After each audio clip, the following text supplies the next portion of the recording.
تعلیم حاصل کی ہے. بابا فرید الدین گنج شکر کی والدہ محترمہ اتنی باعظمت اور بارعب خاتون تھی کہ آپ کے بارے میں یہ بات مشہور ہے کہ آپ دہلی کی گلیوں سے گزرتے تھے, جو بھی غیر مسلم دیکھتا وہ کلمہ پڑھ کے مسلمان ہو جاتا تھا. بابا فرید کے خلاف مقدمہ ڈال دیا گیا دہلی کی عدالت میں کہ فرید کے چہرے پہ پابندی لگا دی جائے. فرید کو ایسا اللہ نے کمال دیا ہے کہ جو بھی غیر مسلم دیکھتا ہے کلمہ پڑھ کے مسلمان ہو جاتا ہے.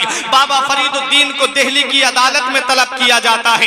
بابا فرید تشریف لاتے ہیں, چہرے پہ نقاب پڑی ہوئی ہے. وکیل بابا فرید کے خلاف بول رہا ہے, اس یہ ایسا ہے یہ ویسا ہے, اسے سولی پہ چلا دیا جائے. کوئی کہہ رہا تھا اسے جیل میں ڈال دیا جائے, کوئی کہہ رہا تھا اس کے چہرے پہ پابندی لگا دی جائے. جج کہتا ہے ذرا چہرہ تو دکھاؤ, بابا فرید کی شان تو دیکھو.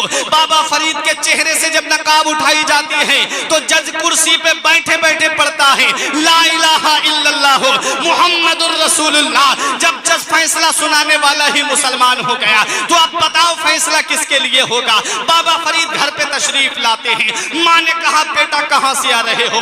بولے ماں میں دہلی کی عدالت سے آ رہا ہوں. تیرے بیٹے کو ایسا کمال اللہ نے دیا ہے, تیرے بیٹے کو ایسی شان اللہ نے دی ہے کہ جو بھی غیر مسلم میرا چہرہ دیکھتا ہے وہ کلمہ پڑھ کے مسلمان ہو جاتا ہے. تب بابا فرید کی ماں نے فرمایا بیٹا اس میں تیرا کوئی کمال نہیں ہے, اس میں جو بھی کمال ہے وہ تیری ماں کا کمال ہے. فرمایا تیرا کمال کیا ہے؟ تو ماں نے کہا بیٹا جب تو میرے شکم میں تھا تیری ماں نے کوئی حرام لقمہ نہیں کھایا, اور جب تو پیدا ہوا تیری ماں جب تک وضو کر کے 2 رکعت نماز نہیں پڑھ لیا کرتی تھی تجھے وضو دودھ نہیں پلایا کرتی تھی. اے میرے بیٹا جب دنیا چین سے سوتی تھی, جب دنیا آرام سے سوتی تھی میرے لال, تب تیری ماں رات میں اٹھ کر کے اپنے رب کی عبادت کر کے یہ دعا کرتی تھی مولا تو نے مجھے جو بیٹا دیا ہے اسے ایسا کمال عطا فرما دے کہ جو بھی غیر مسلم دیکھے وہ کلمہ پڑھ کے مسلمان. سبحان اللہ. نعرہ تکبیر, نعرہ رسالت, مسلک اعلی حضرت جشن سید سالار مسعود غازی. نعرہ تکبیر. رات بابا فرید الدین گنج شکر قدموں پہ گر گئے, بولے ماں میرا کوئی کمال نہیں ہے, جو بھی کمال ہے وہ سب تیرا کمال ہے. یہ پہلے کی مائیں تھیں جب اپنے بچوں کو دودھ پلاتی تھیں تو قرآن کی آیتیں پڑھ کر کے سناتی تھیں. یہ پہلے کی مائیں تھیں جب اپنے بچوں کو گود لیا کرتی تھیں تو مصطفیٰ کی نعتیں سنایا کرتی تھیں. اور آج کی مائیں ہیں ٹی وی کا ریموٹ ہاتھ میں ہے, سیریل چل رہا ہے اور ادھر بچوں کو دودھ پلایا جا رہا ہے.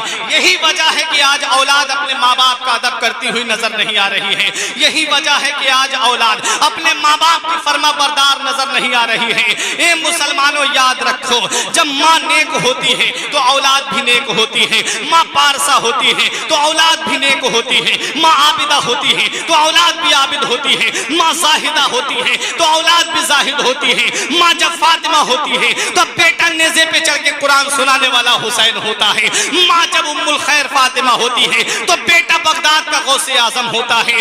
ماں جب صدر معلی ہوتی ہے تو بیٹا سید سالار مسعود غازی ہوتا ہے. ماں جب ماہ نور بی بی ہوتی ہے تو بیٹا 95 لاکھ غیر مسلموں کو کلمہ پڑھانے والا غریب نواز ہوتا ہے. ماں جب عارفہ ہوتی ہے تو بیٹا بابا فرید الدین گنج شکر ہوتا ہے. اس لیے یاد رکھو اپنی اولاد کو دینی تعلیم دو, اپنی اولاد کو علم دین سکھاؤ, اپنی اولاد کو قرآن کی تعلیم دو, اپنی اولاد کو حدیث کی تعلیم دو. زمانہ خلاف ہوتا ہے تو ہو جائے, محلہ خلاف ہوتا ہے تو ہو جائے, خاندان والے روٹتے ہیں تو روٹ جائیں.